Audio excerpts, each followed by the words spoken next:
Your legs seem weaker. Your grip isn't as strong as before. You might believe it's simply getting older, but what if it's connected to something you consume each morning? In our list today, we reveal the top worst breakfasts secretly tied to muscle reduction in older adults. And we'll present what to eat instead to safeguard your steadiness, your power, and your freedom. Let's explore the facts behind muscle loss.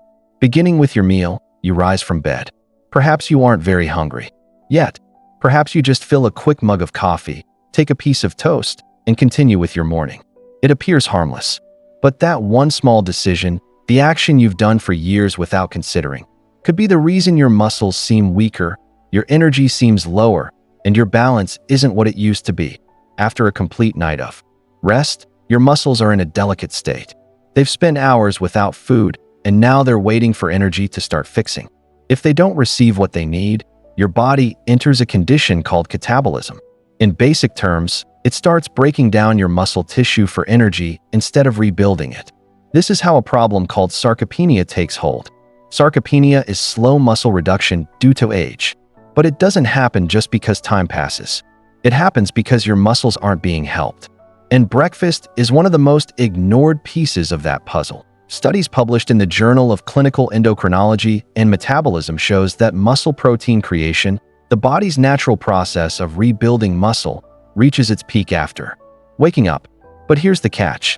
It only works if you give your body the correct materials.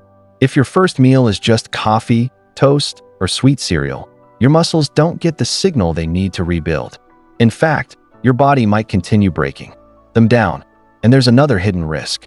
These quick breakfasts are usually high in processed carbohydrates and low in protein. That combination causes a sharp rise in blood sugar followed by a fall. You may feel lively for an hour, then suddenly tired, cloudy, or even unsteady on your feet. Meanwhile, your muscles are being denied the nutrients they need to stay strong and responsive. Most older adults don't realize they're eating too little protein, especially in the morning. You may feel satisfied, but your body could be operating on empty when it comes to the building blocks of strength.so. What should breakfast really look like if you want to fight muscle reduction? The answer is simple but effective. You need real nourishment. That means including something with protein like eggs, yogurt, or nut butter paired with healthy fats and complex carbohydrates such as oats or whole grain bread. And you need to drink water. A glass of water first thing in the morning helps. Your muscles absorb nutrients more efficiently and improves blood flow, which supports healing and flexibility. You don't have to change your entire diet. Even a small addition like half a boiled egg, a spoonful of peanut butter, or a handful of nuts can shift your body into repair mode. You're not just feeding your hunger. You're telling your body, these muscles still matter. Keep them strong. Because what you eat in that first hour of your day sets the pattern for how your muscles function, heal, and age. Now, let's discuss the second morning mistake. It's a habit so common most people don't give it a second thought.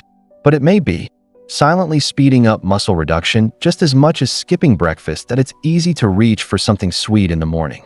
A bowl of cereal, a flavored yogurt, a muffin, or even a glass of orange juice can feel like a quick, comforting way to start the day. But for older adults, these sugary breakfast choices can quietly undermine your muscles in ways most people never discuss. You already know sugar isn't good for your blood sugar or your waistline. But what's rarely mentioned is how it directly affects muscle strength. When you eat refined sugar, your blood glucose jumps rapidly. Your body responds by releasing a flood of insulin to bring those levels down. And over time, this constant cycle of sugar spikes and insulin crashes creates lasting inflammation inside your body. That inflammation doesn't just cause tiredness. It interferes with your body's ability to repair and grow muscle tissue. A study published in the American Journal of Clinical Nutrition found that excessive sugar intake actually reduces muscle protein creation. That's the exact process your body uses to rebuild muscle after movement or exercise. So even if you go for a walk or try light stretching, your muscles may not be recovering or getting stronger because sugar is blocking the repair process at the cellular level. And it doesn't stop there. Refined sugar also increases oxidative stress. That's a fancy way of saying your body begins producing too many free radicals, unstable molecules that harm healthy cells. Muscles that are exposed to oxidative stress for long periods become weaker, more prone to tiredness and slower to respond to movement or exercise. The worst part, sugar hides in foods we don't expect. It's not just in cake and cookies. It's in fruit-flavored yogurts, instant oatmeal packets, energy bars, salad dressings, even so-called healthy cereals and granola. You might think you're eating well, but your body is getting hit with a wave of inflammation before you've even left the house. For older adults, this adds up quickly. Every sugary breakfast is like telling your muscles you're on your own. No support, no repair, just slow breakdown day by day. But the good news is change is simple, and it starts with awareness. Begin by reading ingredient labels. Look for hidden sugar words like glucose, fructose, corn syrup, cane juice, or maltodextrin.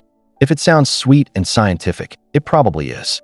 If you're craving something sweet, try adding fresh fruit like berries or sliced pears to your breakfast. Use cinnamon or vanilla to add flavor instead of sugar. Choose plain Greek yogurt instead of flavored varieties. Swap white bread for whole grain. Every small swap reduces inflammation and gives your muscles a better chance to stay strong. Because sugar doesn't just affect your blood, it affects your balance, your coordination, your ability to recover from a stumble or get back up after a fall. And that brings us to another habit, one so basic you might not even notice it. It's something most seniors overlook, but it plays a massive role in muscle strength, flexibility, and recovery. You probably don't think much about water first thing in the morning. Maybe you have a glass with lunch. Maybe you sip a bit throughout the day. But if you're over 60, this quiet habit, not drinking enough water, might be doing more damage to your muscles than you realize. Your muscles are made up of nearly 75% water. That's not just a fun fact. It's a biological reality. Water is what allows your muscles to stretch, contract, recover, and rebuild. Without it, they become stiff, slow, and far more likely to get hurt. The problem is by the time you feel thirsty, your body is already dehydrated, and dehydration hits older adults differently. As we age, our sense of thirst becomes less reliable. So even if you don't feel thirsty, your muscles may already be struggling. When your body lacks water, blood circulation slows down. That means fewer nutrients and less oxygen are reaching your muscles. It also means waste products like lactic acid aren't being cleared out as efficiently. You might start to notice this as tightness in your legs, soreness after short walks, or even dizziness when you stand up too fast. And it's not just about how much water you're drinking. It's also about what else you're drinking. Many older adults sip coffee, tea, or soda throughout the day. While these might seem harmless, they can actually make dehydration worse. Caffeine and sugary drinks act as diuretics. They cause your body to flush out more water than it takes in. That creates a vicious cycle. You feel tired, so you drink more coffee. You feel thirsty, so you reach for juice. But underneath it all, your muscles are being starved of the one thing they need to stay flexible and strong. So, what can you do? Start simple. A glass of water first thing in the morning before coffee before breakfast can instantly begin rehydrating your muscles and brain. Try drinking a small glass before each meal. Keep a water bottle nearby and take small sips throughout the day. If plain water feels boring, add lemon slices, cucumber, or a few mint leaves. Even foods like watermelon, cucumbers, and oranges can boost your hydration if eaten regularly. This doesn't mean you need to drown yourself in water, but aiming for 6 to 8 glasses a day, especially if you're active, taking medications, or living in a warmer climate, can make a noticeable difference in your muscle recovery and mobility. Because hydration isn't just about avoiding cramps. It's about protecting your balance, your independence, your ability to walk across the room without fear of falling. And now, let's talk about something that often feels scary, especially if you've never done it before. But it could be the single most powerful thing you can add to your routine to fight muscle loss after 60. It's not pills, it's not supplements, it's strength. When most people hear the word strength training, they picture heavy dumbbells, gym memberships, or young athletes flexing in front of mirrors. For many older adults, the idea feels out of reach, too intense, too painful, or simply not worth the effort. But here's the truth. The older you get, the more important strength training becomes. Not less, more. After the age of 30, the average person loses 3 to 5% of their muscle mass every decade. By the time you hit 60, that rate can double unless you actively work to stop it. And when those muscles disappear, so does your strength, your stability, and your confidence. You don't realize it at first. Maybe you start avoiding stairs. Maybe carrying groceries feels a little harder. Maybe you need both arms to push yourself out of a chair. And before you know it, simple tasks getting dressed, reaching overhead, standing from a low seat start to feel like obstacles. This is sarcopenia in action. And while it moves quietly, it can take over fast. The good news is you can stop it. In fact, you can reverse it. And it doesn't take hours in a gym or lifting heavy weights. A study published in the Journal of Strength and Conditioning research showed that just 2 30-minute strength sessions per week significantly improve muscle mass, balance, and walking speed in older adults. So, what does that look like in real life? It can be as simple as standing up and sitting down from a chair, no hands, holding a standing pose for 10 seconds to improve balance, doing gentle wall push-ups, lifting water bottles instead of dumbbells, using a resistance band while sitting on the couch. It doesn't have to be big, but it does have to be consistent. The goal isn't to become a bodybuilder. The goal is to remind your muscles they're still needed when you challenge them. Even gently, they respond. They grow stronger, more coordinated, more capable of supporting you through everyday life. Think of strength training not as exercise, but as muscle communication. You're telling your body, stay active, stay alert. I still need you. And that message has ripple effects. It improves posture. It reduces fall risk. It helps prevent injuries. It supports your joints and bones. And most importantly, it gives you back a sense of control. You don't need to do a lot. Even 10 minutes a day can make a lasting difference. Start slow. Focus on form, not speed. Breathe deeply. Stay steady. Over time, your muscles will remember what they're capable of, and so will you. You might be doing everything right. Maybe you walk every day. Maybe you drink more water, stretch regularly, and even try light strength training. But if your plate is filled with the wrong foods that look innocent but quietly increase inflammation, your muscles could still be under attack. That's because muscle health isn't just about movement. It's also about what you feed your body. Every meal is a choice. Either you're giving your muscles the nutrients they need to recover and grow, or you're feeding them substances that weaken their structure and delay healing. Let's talk about the worst offenders. Sugary soft drinks are a major one.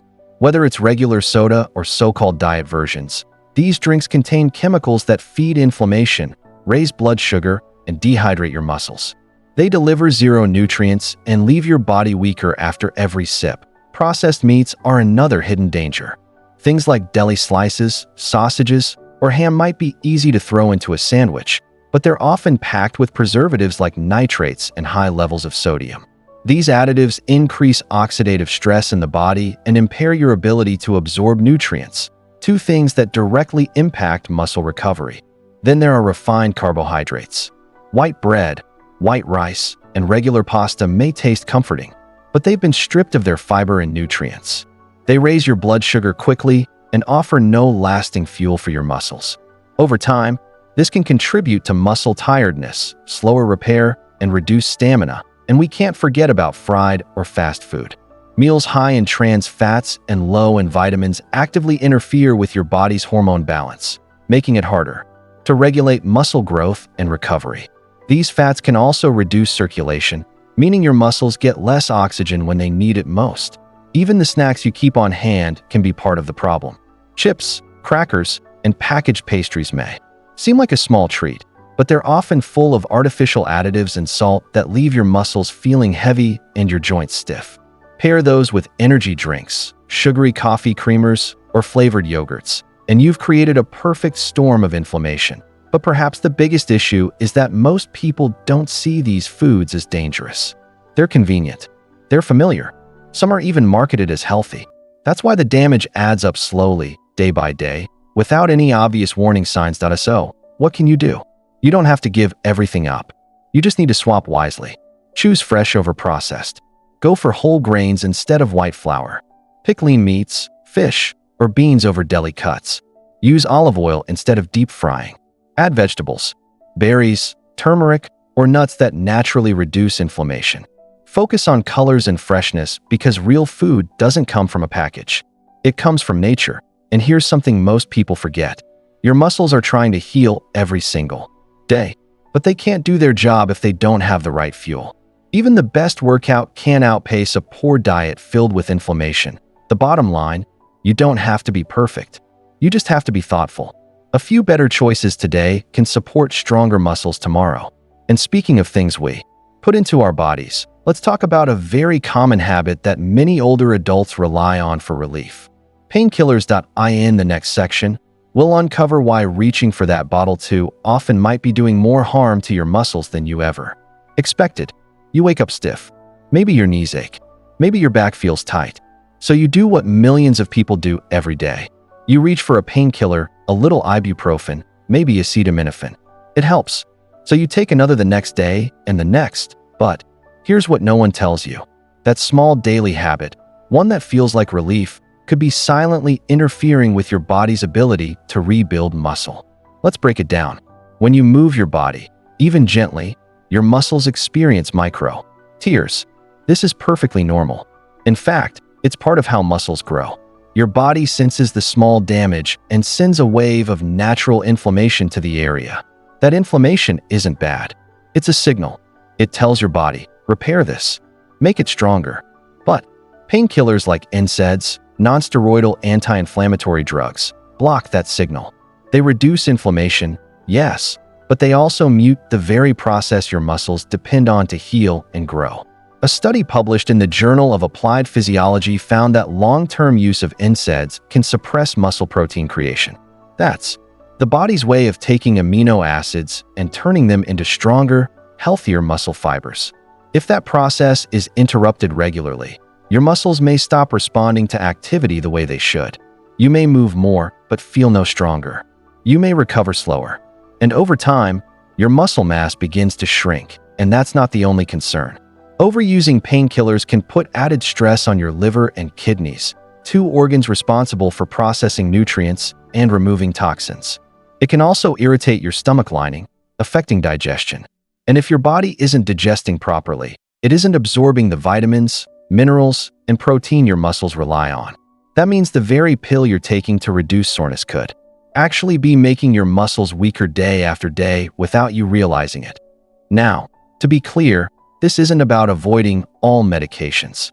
There are times when pain relief is absolutely necessary after surgery, during recovery from injury, or in the case of long-term conditions where inflammation is excessive or dangerous. But if taking painkillers has become a daily routine, it might be time to step back and ask, is this helping or just hiding something deeper? Fortunately, there are safer, gentler alternatives you can start using right away. Warm compresses or Epsom salt baths can ease stiffness. Gentle stretching or walking can loosen tight joints. Anti-inflammatory foods like ginger, turmeric, or fatty fish can reduce discomfort naturally. Staying hydrated and practicing deep breathing or mindfulness can also help calm the nervous system and reduce pain perception. And perhaps most importantly, talk to your doctor. If you've been using painkillers regularly, it's worth having a conversation about your muscle health, your goals, and whether there are safer options for long-term care. Your body has the wisdom to heal, but it needs space, time, and support to do so. Sometimes the best thing you can do is listen, not silence the message.in the next section. We'll focus on one of the most misunderstood parts of senior nutrition, protein. It's not just for athletes. It's a missing link in maintaining your strength, energy, and mobility after 60. And chances are you're not getting enough. Most people think of protein as something for bodybuilders or young athletes.